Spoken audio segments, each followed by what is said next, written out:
ये शहीद और वीर और सेना करके सत्ता में आए हैं, आप भी जानते होंगे। हम ग्राउंड पे आ गए हैं और ग्राउंड पे जब तक नहीं जाएंगे जब तक तब तक हमारी मांग पूरी नहीं होगी। इतनी कुर्बानी क्या सिर्फ जवान देंगे? जो देश के फ्रंट लाइन में लड़ाई करने में रहते हैं वही जवान देंगे क्या कुर्बानी? तो ऑफिसर क्या करेंगे? और हमको हटाने की बात है, हम इनको हटा देंगे। अगर पूरे पूर्व सैनिक इकट्ठे हो गए तो पुलिस और ये देश काबू नहीं कर पाएगी। लेकिन हम पूरा वोट देते हैं। मैं आपको बता तो 43 लाख परिवार हम लोग सैनिक परिवार हैं इस देश में, 43 लाख।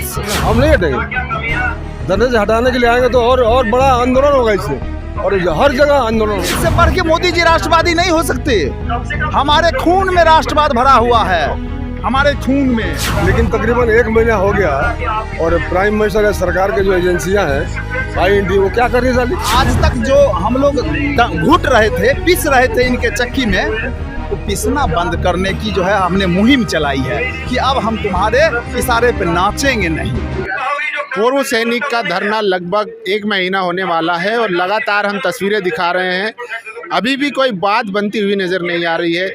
देश भर से जो पूर्व सैनिक है वो लगातार यहाँ पर आ रहे हैं। बिहार के कुछ लोग हैं, उत्तर प्रदेश के कुछ लोग हैं, हर जगह से, पंजाब से, हालांकि साउथ, केरला, तमिलनाडु से भी लोग आ रहे हैं। कुछ लोग हमारे साथ हैं, पूर्व सैनिक हैं, बात करेंगे कि क्या आखिर इसका हल देखते हैं। लगभग 1 महीना होने वाला है सर, लेकिन अभी भी कोई बातचीत नहीं बनी, कैसे देखते हैं? देखिए सर, हम सेना के लोग हैं और हमने पूरी सर्विस किया है अपने कठोरता में, किसी हालत में भी। तो हमने ये कसम खाया था कि जल, वायु और धरती पर मतलब कहीं भी हो लगातार काम करेंगे। और हमने अभी धरना शुरू किया है और सरकार से हमें उम्मीद है कि जो हमारी मांगे हैं वो पूरी होगी। और हम अटल हैं, जब तक हमारा मांग पूरी नहीं होगा हम यहाँ से जाएंगे नहीं। और अगर फिर भी अगर ज़्यादा समय लगेगा तो हम आगे कदम उठाएंगे। आगे कदम क्या उठाएंगे ये सब हम अपने सब प्लानिंग करेंगे पूर्व सैनिक संघ, और अगला कदम बहुत खतरनाक होगा।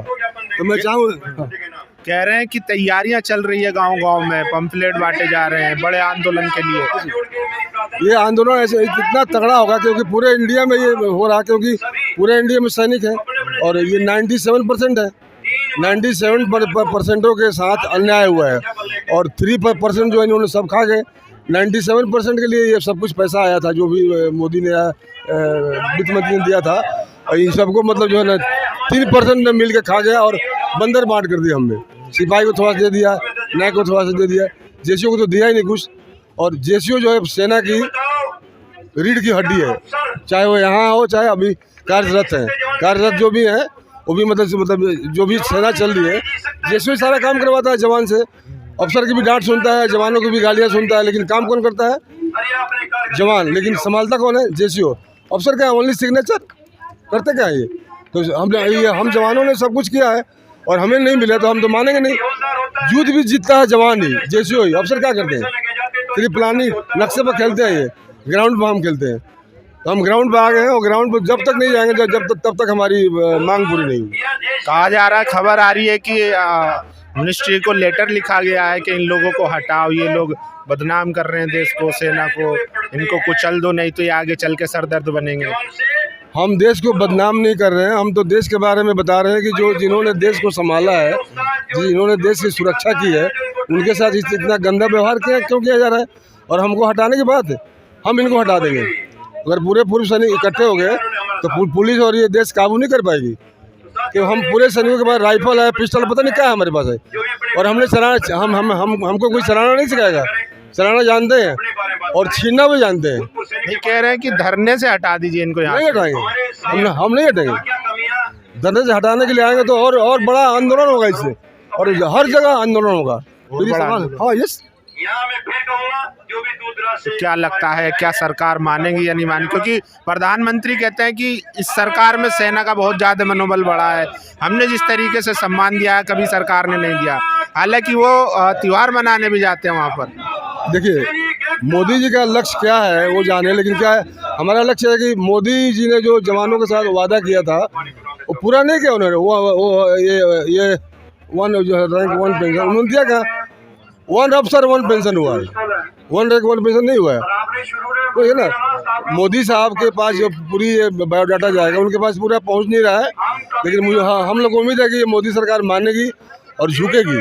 अच्छा, ये एक बड़ा सवाल आता है कि सरकार कहती है कि हमारे पास तो ये चीज़ आई नहीं। मैंने एक अफसर से बात की थी, अधिकारी से, पूर्व फौजी थे, तो वो कह रहे थे कि हम जब भी मीटिंग करते हैं जेसीओ जवान वगैरह, तो वो यही कहते हैं कि आप पहली दफ़ा आए हैं ये बात लेकर हमारे पास बात ही नहीं पहुंची।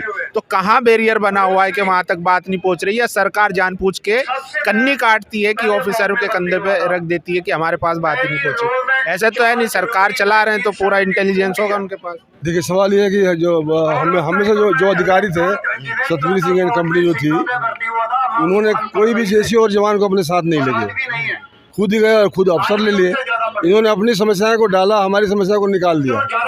तो मोदी जी या सरकार का कहना सही हो सकता है कि उनके पास पूरा मुद्दा पहुंचा नहीं है, लेकिन तकरीबन 1 महीना हो गया और प्राइम मिनिस्टर या सरकार के जो एजेंसियां हैं, INT, वो क्या कर रही है साली? INT डिपार्टमेंट क्या कर रहा है कि फौजियों की डिमांड क्या है, उनके द्वारा तो उनके पास पहुंचना चाहिए दुआन। क्योंकि कोई भी राजा अपना रखता है कि भाई हमारे देश में क्या हो रहा है, देखो कौन दुखी है कौन सुखी है, तो ये चीज़ें तो दिखाई दे रही सबको। जैसे आप भी दिखा रहे हैं, ये पुलिस वाली में क्यों पुलिस लगाया भाई, धरना में कौन कौन से लोग हैं, क्या क्या डिमांडें हैं, लिखी हुई सबको पता है। तो ये मोदी को जानना चाहिए और या मोदी को जनाने वाला को जानना चाहिए कि भाई हमारे देश में जानबूझ के वो एक्नॉलेज नहीं कर रहे। हाँ, हो सकता है। क्योंकि लगातार धरना तो चल रहा है और बातें भी जारी है, इंटेलिजेंस भी रिपोर्ट कर रहा है। और हमारी समस्या ये है कि अभी जब भी हमको बुलाएंगे ये हम किसी भी अफसर को नहीं लेके जाएंगे, हमारे इन्हीं में से कोई जेसीओ जवान जाएगा और अपने समस्याओं को रखेगा। अच्छा, इसमें जो अफसर हैं वो भी विलन है? नहीं, अफसर नहीं, हाँ बिलियन, वही तो बिलियन है। उनको भी शामिल नहीं करना, उनको तो इसमें मिलाना ही नहीं है। उन्होंने तो बोला नहीं, आपको बता दें 97% हम हैं, 3% वो हैं, तो 97% खा गए वो पैसा और 3% बंदर बांट कर दी। समस्या नहीं, तो सरकार ने तो कोशिश किया था कि भाई सब में बांट दो, लेकिन अच्छा, ये बात भी निकल के आ रही है कि जो पेंशन का रेशियो है उसमें अधिकारी की या तो कम करें या हमारी बढ़ाएं, ऐसा भी है क्या? हम कम करेंगे नहीं, क्या करेंगे, सरकार ने उनको दिया तो दो, कोई बात नहीं। फौजी नहीं चाहता कि किसी का पेट काट के हमें दो। सरकार के पास पैसे की कोई कमी नहीं है, सरकार के पैसे की कोई कमी नहीं। पता नहीं कहाँ ये जो माल जब्त हो रहे हैं, काला धन, ब्लैक धन, जो लोग छापे मार के ले आ रहे हैं, उसको बांटो सारा फौजियों में। पैसे का क्या करेंगे? जो भी धन है उसको मतलब किसी का पेट कम नहीं करना, किसी का पेट नहीं काम करना, लेकिन जो काला धन जब्त कर रहे हैं उसको बांटो इसमें। वो तो बटेगा, वो मोदी जी अपने पास थोड़ी रखे। हाँ, तो वही बांटो इसमें। लेकिन और भी तो काम है ना, देश भी तो चलाना। सारा धन लूटा हुआ आपको देंगे तो फिर देश कैसे चलेगा? अच्छा बताइए, देश को चलाएगा कौन? हमारे ही बच्चे फौज में हैं, मतलब इसमें जो आधे लोग हैं इनके बेटे फौज में अफसर भी होंगे, जवान भी होंगे, जेसीओ भी होंगे। और हमारा मनोबल तो खैर गिरेगा नहीं हमारा, लेकिन जवानों को प्रभाव तो पड़ेगा नहीं यार, हमारे साथ भी ऐसा होगा तो थोड़ा सा मतलब क्षमता कम होगी। तो ये मोदी साहब को ध्यान देना होगी, देश की सुरक्षा कौन करेगा? जब देश रहेगा ही नहीं तो पैसा रख के क्या करेगा? जब देश नहीं रहेगा, पहले की तरह गुलाम हो जाए, गुलाम कब होगा? जब फौजी ढीले हो जाएगा तो गुलाम हो जाएगा। फौज ने चारों तरफ से घेर रखा कि भाई देश की सुरक्षा कर रहे हैं, और सुरक्षा का कर्मी भूखा रह जाए, उसका आनंद ना आए, तो फिर ये मतलब राम राज्य का क्या फायदा, भाजपा का क्या फायदा? राम राज्य नहीं चाहिए। राम राज्य चाहिए तो राम राज्य अगर आ रहा है तो इनको प्रताड़ित क्यों किया जा रहा है? राम राज्य का मतलब कि कोई भी आपकी सरकार में दुखी ना रहे, वो राम राज्य है। जैसे भाजपा बोलते हैं कि भाई श्री राम का ये है वो है, हिंदू राष्ट्र बना रहे हैं। हिंदू राष्ट्र ठीक है, हिंदू राष्ट्र होना ही चाहिए, हिंदू राष्ट्र होना ही चाहिए। मोदी जी तो वही कर रहे हैं, फिर साथ दीजिए उनका। तो साथ तो दे रहे, तो हमारा भी तो साथ दे। पेट पूजा फिर काम दूजा होगा ना। पहले पेट पूजा फिर काम दूजा। यहाँ हमारा हकमारी हुआ है, यहाँ हमारा पैसा जो 23,000 करोड़ रुपया आवंटित हुआ है ओरोप 2 में, उसका 85% ऑफिसर ले गए। 15% में आप हमारा जाके देख लीजिए सारा टेबल। तो वो तो कह रहे हैं कि देश हित में इतनी कुर्बानी तो दे ही सकते हैं ना। देखिए, उनसे सारी बात बताई नहीं जाती है। देश हित में इतनी कुर्बानी क्या सिर्फ जवान देंगे? जो देश के फ्रंट लाइन में लड़ाई करने में रहते हैं वही जवान देंगे क्या कुर्बानी? ऑफिसर क्या करेंगे? ऑफिसर के पास वोट बैंक हमारे पास है। ऑफिसर वो हैं जो वो अपने खुद यहाँ है, बेटा सिंगापुर है, बेटी मलेशिया है, वो 2 वोट भी नहीं दे पाते अधिकारी को, सरकार को, लेकिन हम पूरा वोट देते हैं। मैं आपको बता तो 43 लाख परिवार हम लोग सैनिक परिवार हैं इस देश में, 43 लाख और 43 लाख परिवार में आप खुद आकलन कर लीजिए, आप भी किसी परिवार से होंगे, आपके मानने वाले भी होंगे परिवार में। अगर 10-10 वोट भी डैमेज होगा तो कितना डैमेज होगा, कितने लोकसभा को हम लोग प्रभावित कर सकते हैं। तो ये 24 के लिए चेतावनी, 24 के लिए हाँ वार्निंग है। हम उम्मीद रखते हैं कि चूंकि ओरोप 1 इन्होंने दिया, ऐसा नहीं है कि हम सीधे गाय गिलने वाली बात है, बिहारी भाषा में कहते हैं गाय गिल जाना, हम गाय नहीं गिल रहे हैं। ओरोप 2 जो बहुप्रतीक्षित मांग था 70 साल से, वो इन्होंने दिया मोदी जी ने। लेकिन ओरोप 2 में किया क्या, 28 लाख जो जवान जेसीओ हैं उनको पेट पे लात मार दिया।